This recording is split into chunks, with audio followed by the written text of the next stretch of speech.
Good evening, everyone. I'd like to call this June 22nd, 2026 meeting to order. Mr. Sloat, will you give us the pledge, please? Yes, ma'am.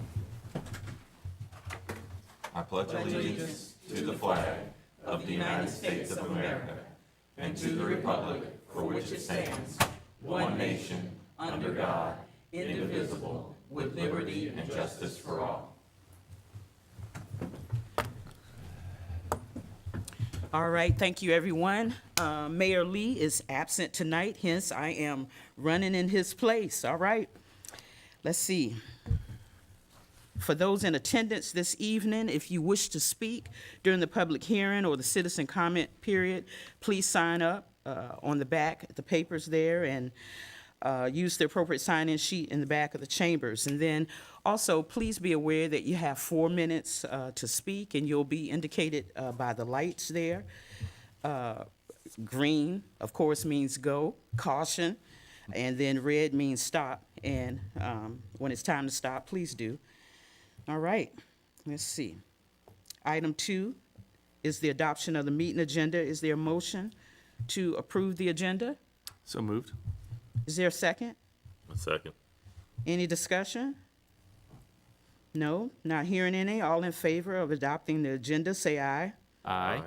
And aye. Any opposed? No. The outcome is 4-0. Item 3 is matters from the mayor. And then this evening is matters from the vice mayor. And so I shall say that I attended the Juneteenth celebration this past Saturday in Stanton. It was their 10th anniversary. I also went to business appreciation, participated in Business Appreciation Month activities. And so I visited along with EDA members, Greg Hitchen and Stephanie. We went to Newman Aluminum, Clan Incorporated, and Virginia Institute of Blacksmithing, and learned a lot while I was there on tour. Does anyone else have any matters? I'd just like to wish the two gentlemen on my right and left and all the other dads out there, hope you all had a great Father's Day.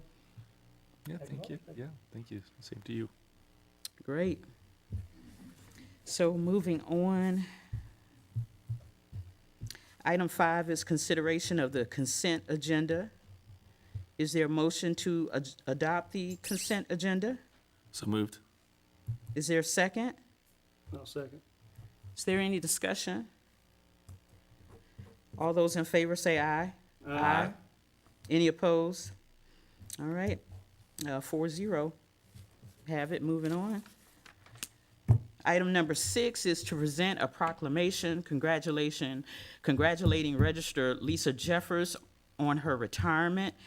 And Mr. Woods, give us the honor. I would. On a personal note to start off with, I would just really like to congratulate Lisa on her retirement. I mean, as far as registrars go, I've said it before, I'll say it again, we've got one of the best ones in the state. When you have registrars from all over the Commonwealth of Virginia who seek out our registrar for advice on things, you know you got a treasure to hold on to, and we're definitely going to lose out by losing Lisa as our registrar. Let's just hope that her replacement knows what big shoes he has to fill. So I know for me personally, thank you, Lisa, for everything you've done for us. All right. So as far as the proclamation, whereas Lisa Wooten Jeffers is retiring as General Registrar for the city of Waynesboro, Virginia after 39 years in a successful and challenging career in municipal service, and whereas Lisa commenced her career in 1987 as Assistant Registrar, appointed Registrar in 1995, and began her career as Registrar of Waynesboro in 2009, and whereas the Voter Registrars Association of Virginia, dedicated to promoting the highest standards of honesty and integrity in the election process, elected Lisa as Second Vice President in 2005, First Vice President in 2007, Secretary in 2009, First Vice President in 2011, and President in 2013, illustrating their support and confidence in her transparency, impartiality, and professionalism. And whereas during her tenure with the Voter Registrars Association of Virginia, she also served as Regional Director from 2017 to 2021, And whereas in 1999, Lisa became a certified professional general registrar, and in 2023, she was named Certified Elections Registration Administrator. And whereas during her distinguished career, Lisa presided over 10 presidential elections, 38 general elections, 4 office relocations, voter ward adjustments, and state and local election date changes, all while managing staff, working with the Board of Elections, and responding to almost 17,000 registered voters' questions and concerns within the city of Waynesboro, while maintaining a patient and attentive demeanor. Now, therefore, our mayor, Kenneth B. Lee, Sr., Mayor, on behalf of the City Council of Waynesboro and all the citizens of the city, commend and congratulate Lisa Jeffers on her retirement, where she and her frequently arriving flower bouquets will be missed by her colleagues and assistants. But she can now enjoy the things in life which she so richly desires and deserves. So now, therefore, I have hereunto set my hand and caused the seal of the city of Waynesboro, Virginia, to be affixed on the 22nd day of June, 2026, will be signed, Kenneth B. Lee, Sr., Mayor, City of Waynesboro.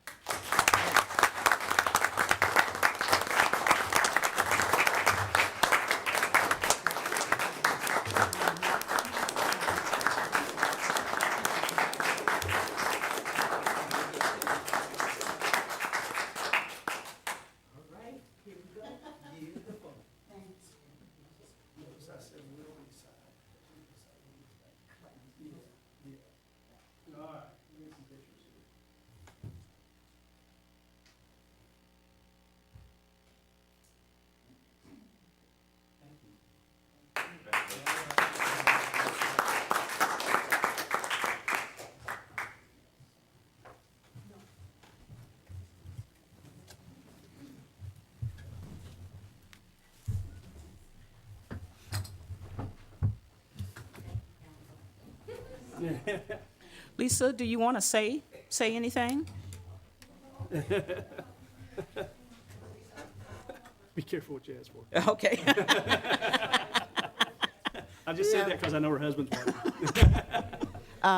I appreciate you all giving me the recognition, the opportunity to serve this locality.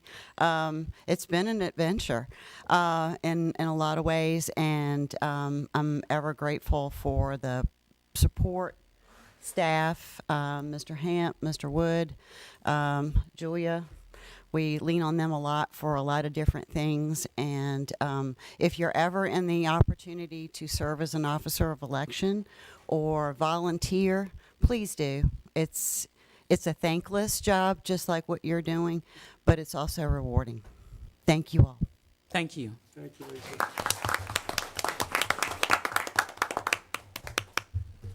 All right, item number 7 is to receive a report from the Finance Department.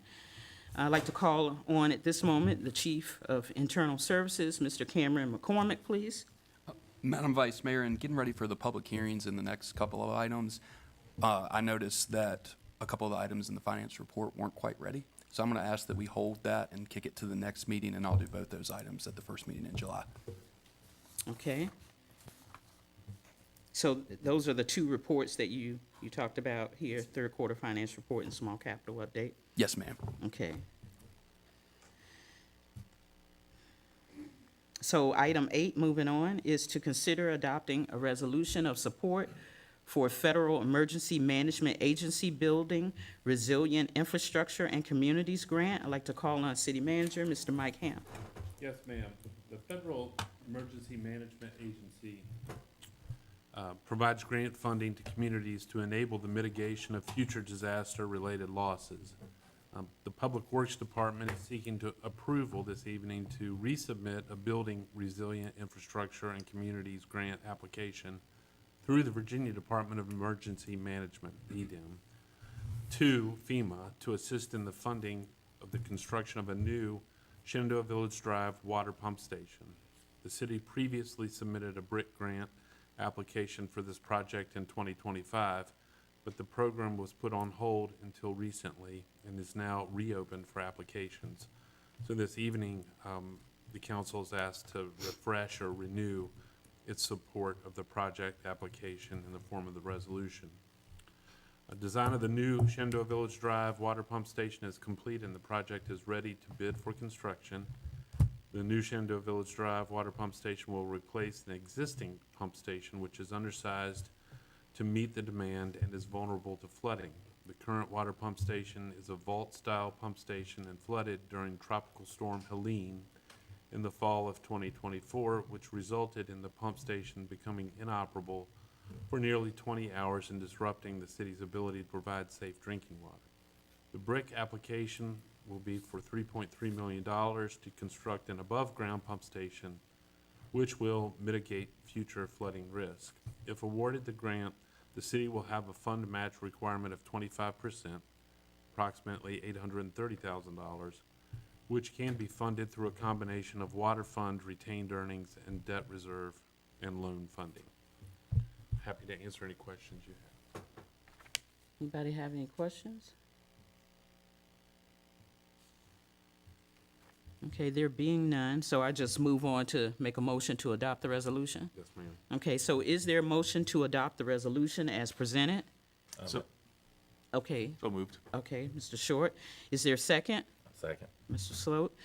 Is there any discussion? So all in favor of adopting the resolution, say aye. Aye. Okay, so, ayes have it, 4-0. Thank you. Item 9 is to consider adopting the fiscal year 2027 through 2030 capital improvement plan. I'd like to call on our Chief of Internal Services, Mr. Cameron McCormick, once again. Thank you, Madam Vice Mayor.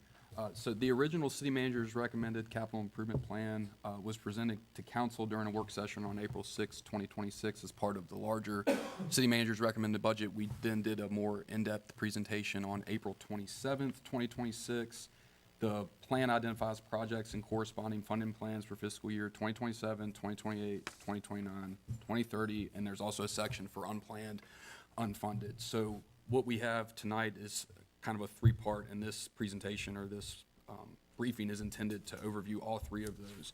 So the first recommendation is to adopt the capital improvement plan as it was originally presented. There haven't been any changes. That gives us the ability in the future, if we apply for grants or anything like that in 2028, 2029, 2030, we can point to the CIP plan, say the grant was in a plan, or we can come back and amend the CIP plan to put the grant into a plan. That action doesn't legally obligate you to follow through on those pieces of the plan. It just charts a course. Then the next two items are to amend the 2026 budget for all of the items that are non-recurring and that come from the general fund balance and our grants. That amends the 2026 budget and goes ahead and transfers those funds now so that they'll be in the right fund when your ACFR comes in November. And then the second appropriation ordinance is to adopt the recurring funds that have been put into the CIP plan from the general fund into the CIP plan. So three actions: adopt the CIP plan in one. The second one is to adopt the 2026 budget amendment, and that one will require a public hearing. It was greater than 1% of the previously legally adopted budget. And then the third one is to amend the previously adopted 2027 budget to include the recurring funds going to the CIP plan. So I know that is a lot of actions in three separate items. I'd be happy to answer any questions, either content-wise or procedure-wise, as you all have them. Or if not, you can proceed with adoption of the plan. We can go to the next item and work through that. Okay, so when we're adopting this plan, do we have to adopt 3 separate times? So you'll adopt the plan, so we would need a motion to adopt the CIP plan. Okay, And then as we move on to the next ones, we can work through those. okay, great. Yes, ma'am. So is there a motion to adopt the CIP plan as presented?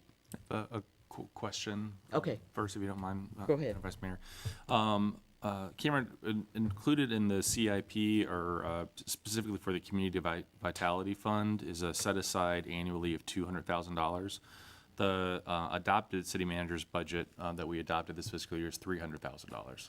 That's correct. If I remember correctly, $200,000 was for recurring capital, and we were transferring that to the CIP fund, and then $100,000 was for recurring items that weren't capital related that we were going to spend out of the general fund itself. So Okay. $200,000 to the reserve in the CIP, $100,000 in the general fund. Okay, great, thank you. Any more questions? Okay, so we'll, again, is there a motion to adopt the CIP plan as presented? I'll make the motion. All right, Mr. Sloat, second? I'll second. All right, Mr. Wood. Is there any discussion? All right, all in favor of adopting the resolution, say aye. Aye. Aye. All right, and so ayes have it, 4-0. So now the second one is amend 2026 budget. Okay, so is there a motion to amend the 2026 budget as planned? I'll make that motion. Mr. Wood is first. Who's on second? We'll need to have a public hearing. Oh, We need to oh. open the public hearing first, and then, Okay. Now, where's that at on this sheet of paper? I hope it's on there. Okay, because I don't, okay, let me see. Aha, so it goes on to number 10 for the second one? Yes, ma'am. So you can't make them, okay, great, all right, user error. Item 10 is to hold a public hearing and consider introducing an ordinance amending the fiscal year 2026 budget in the amount of $17,752,989. So, I'll just hit the gavel. I hereby open the public hearing. No one has signed up to speak. I hereby close the public hearing. Is there a motion to introduce the ordinance as presented? Yeah. Continue my motion, yes. Okay, great. And so we don't have to do that again? Well, no, we can do that again. Okay. I'm just saying, Okay, I'll make the so you're motion. doing it again? Okay, great. Okay, Mr. Wood first. Who's on second? I'll second. All right. Are there any comments or discussions? All right. This ordinance having been properly introduced, seconded, and discussed, will be considered at our next business meeting. All right, did we do that right? We good? All Yes, right, ma'am. great, thank you. Item 11 is to consider introducing an ordinance amending the fiscal year 2027 budget in the amount of $720,000. Is there a motion to introduce the ordinance as presented? So moved. All right, Mr. Short, is there a second? Second. All right, I'm gonna pick Mr. Sloat there, so on second. Are there any comments or discussions? This ordinance having been properly introduced, seconded, and discussed will be considered at our next business meeting. All right, we made it through those, y'all. We good? Okay, great. Item 12 is communications, correspondence, and calendar. Call on City Manager, Mr. Hamp. I don't have anything this evening. All right, thank you, Mr. Hamp. Item number 13 is citizen comment period. Mr. Hamp? Yes, ma'am. Mr. Frank Rott? Mr. Frank?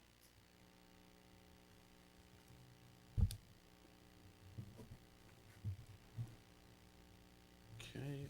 Mr. Charles Smith?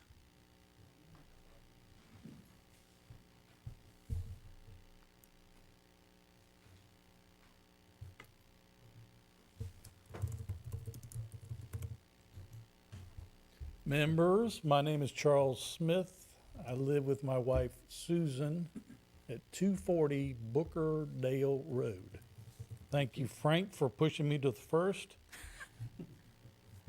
I want to talk about speeding, and which that means to me I might as well be talking about the flu. You can pass out all sorts of drugs and tell people what to do. It's always going to happen.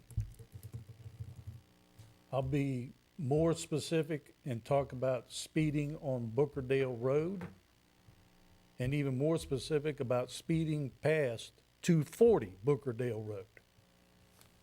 Most of you know this road that I'm talking about. It runs from Main Street right around where the animal hospital is, runs over to Lou DeWitt just past the new fire station. It's, give or take, less than a mile long. It's a narrow road with white lines painted on the barriers on both sides. It's double, solid yellow from one end to the other, and has, as its own peculiar state, a single lane bridge near the wooded area down towards Lou DeWitt. I guess this road was probably built 100 years or so ago. I wasn't around.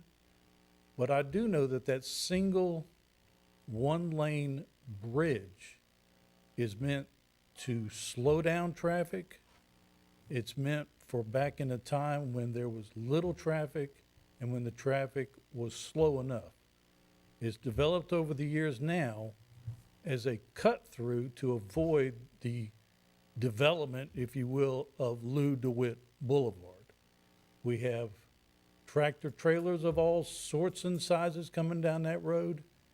And if I stand in my front yard, the rise of the land allows me to look all the way down past the bridge and all the way up to Main Street. I can see that entire stretch of road.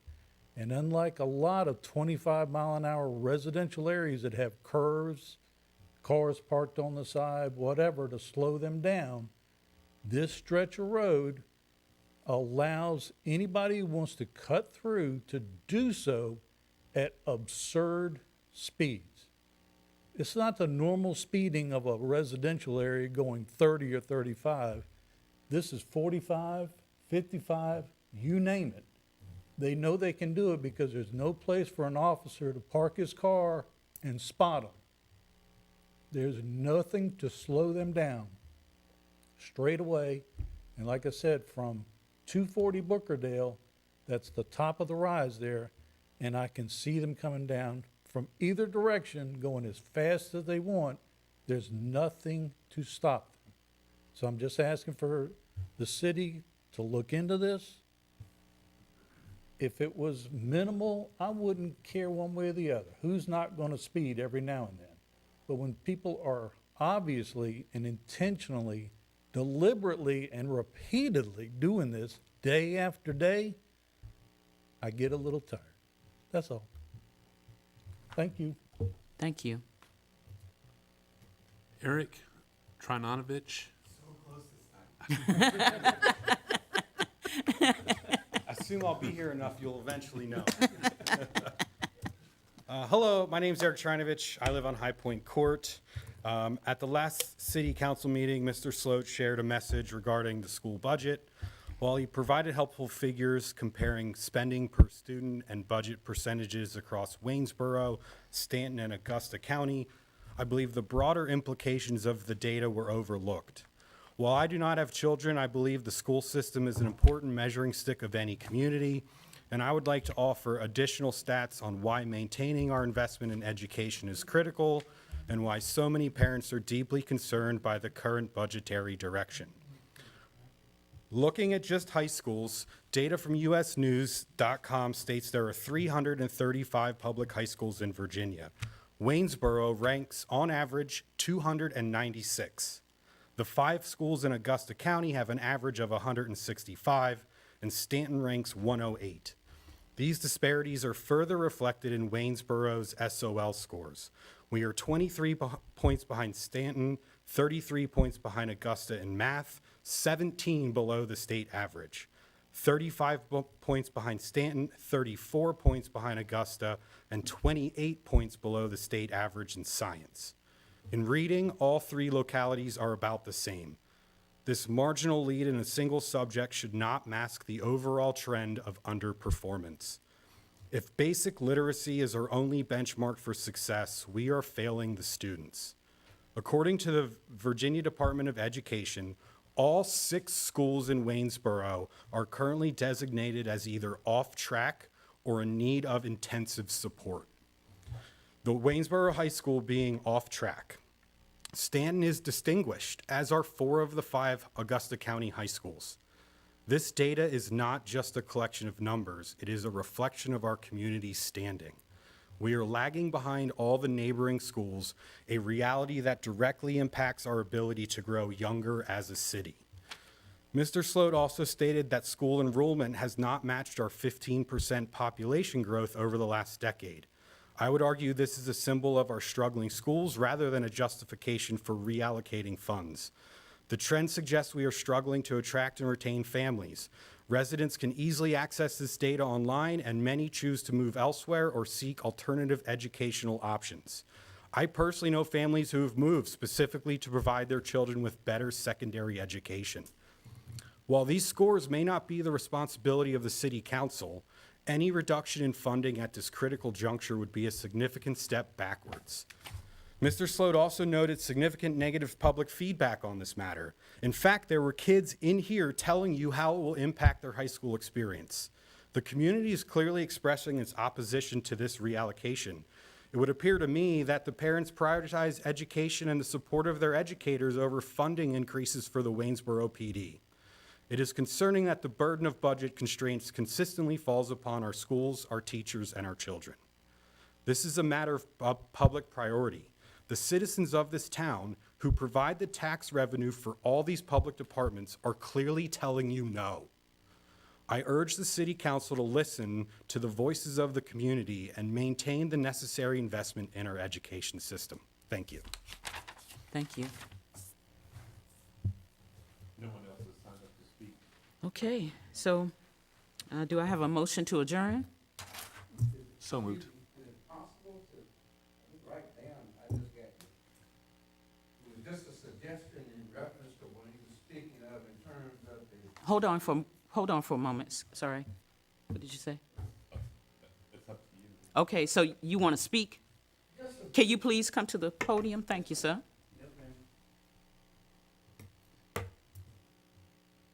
my name is Roosevelt Miller, 1016 Lyndhurst Road, Waynesboro, Virginia.